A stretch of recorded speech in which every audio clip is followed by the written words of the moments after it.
Hi, my name is Janet Chesnick, and I'm an LPN and a student nurse. I'm currently working on my RN and BSN from Indiana State University. This video is part of a series of 7 videos that I am making for my Community Health Nursing 444 class. I am also a triage nurse for a pediatric primary care office. Each of these videos is going to discuss a different topic that I am asked about frequently as a triage nurse. The population at risk that I'm addressing is pediatric patients and their parents. One of the most popular subjects that parents ask me about is vaccines. So here are the learning objectives for this video about vaccines. How do vaccines work? What is a vaccine made of? The childhood immunization schedule, the side effects of vaccines, and vaccine boosters. Attached to this video is a pre-test and post-test to quiz yourself, as well as a handout with links to find out more. So let's get started. What is a vaccine and how does it work? A vaccine is a substance that is either taken orally as a nasal spray or injected into our body and tricks our bodies into thinking that we are sick. When our immune system encounters the vaccine, it launches an immune response.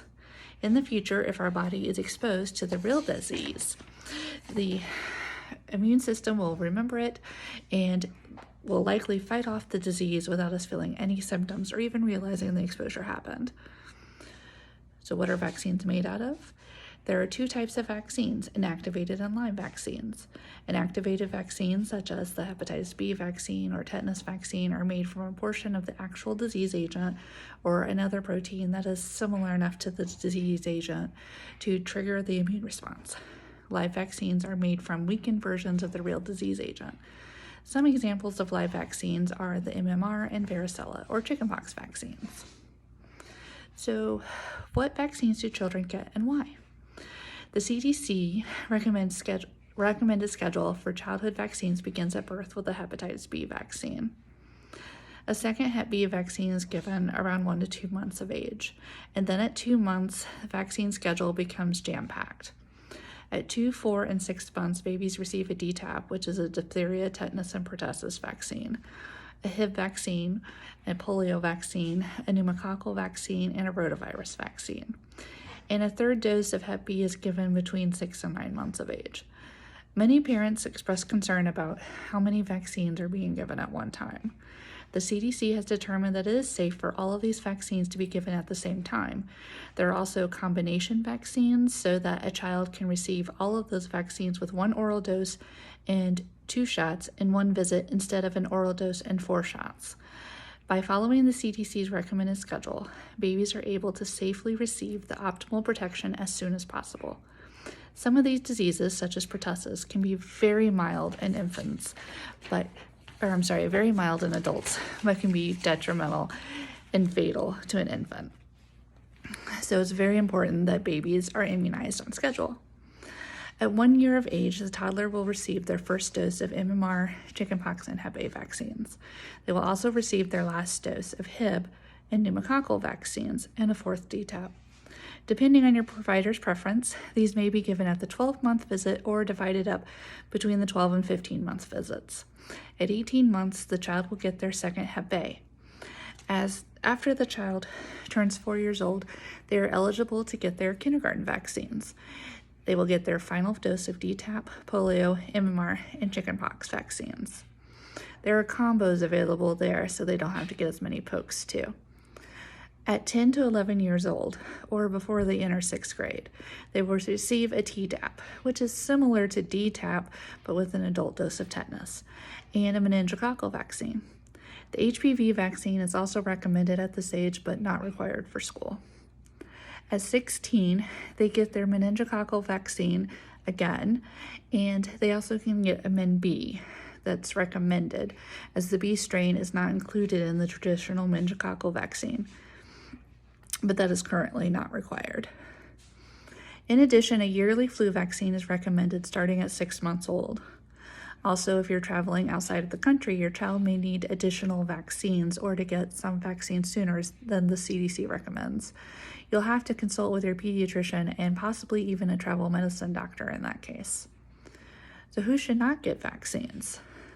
Some children should not receive vaccines due to illness, being immune compromised, or having allergies. This should be determined by the child's physician. The safety of these children is maintained by other healthier children getting immunized to lessen the number of potential hosts that could pass on the disease. What are side effects of the vaccines? When your child is going to receive a vaccine, you will be given a vaccine information statement, or VIS, to review before administration. The VIS lists the side effects of individual vaccines, but because vaccines trick your body into thinking it's sick, most vaccines have similar side effects. These can be either local or systemic. Local reactions are at or near the injection site. These include redness, tenderness, and swelling. If these happen, it is okay to give Tylenol based on your child's weight or apply an ice pack. Using the muscle it was given in can also help with tightness, so encourage play and exercise. Systemic reactions can include fatigue, fever, and an overall not well feeling. In babies, this may manifest as fussiness. This reaction happens because it takes a lot of energy for our immune system to build up. And a fever is a defense mechanism to help kill off the supposed invader. While your child may not feel well, remember they're not actually sick with the disease. Allow them to rest and give Tylenol if needed. These symptoms should pass within 24 to 48 hours. Some vaccines, such as MMR and varicella, can cause rashes and a fever up to a week after. So if you have any questions about your child's condition, like is it a new illness or a reaction, call your doctor. If you notice any symptoms like hives or anything that causes you concern, report it to your doctor immediately. One item that's not listed as a side effect that I'm still asked about is autism. There was a study that was later debunked that said the preservative that was used in the MMR vaccine at the time caused autism, and it's not the case. Unfortunately, that study has put doubt in the minds of many parents, so the preservative is no longer used in the MMR vaccine. If you would like more information about the link between MMR and autism, you can see my attached handout. Why do children need to get boosters, and what if they get off schedule?